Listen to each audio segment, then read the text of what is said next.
Experimental procedure for conducting the Brinell hardness test is somewhat similar to that of the local hardness testing. And here also, an indenter having a specific dimension will be pressed against the test specimen under a specified load. An indenter having a specific dimension will be pressed against the test specimen under a specified load, just like that we have done for the local hardness test. And we have discussed that for the local hardness test, the load all will be selected based on the material.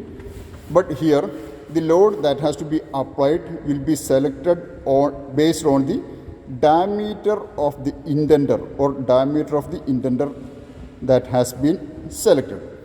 And in our lab, we are selecting a hard ball indenter having a diameter of 5 millimeters. We are selecting a hard steel ball indenter having a diameter of 5 millimeters for conducting the test. So that particular indenter will be pressed against our test specimen under a specified load, and the load that has to be applied in Brinell hardness test, that is given as the load should be equal to 30 times diameter square of the indenter. 30 into diameter square of the indenter.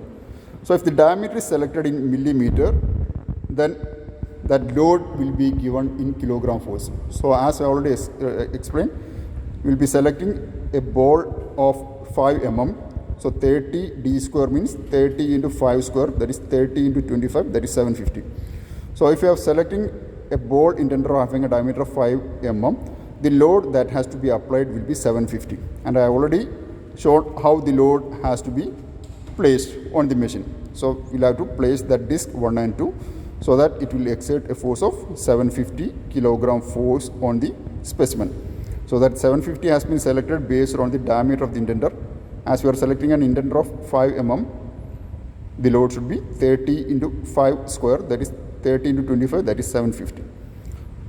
Now we have already placed 2 discs on this, so the load will be 750 kilogram force.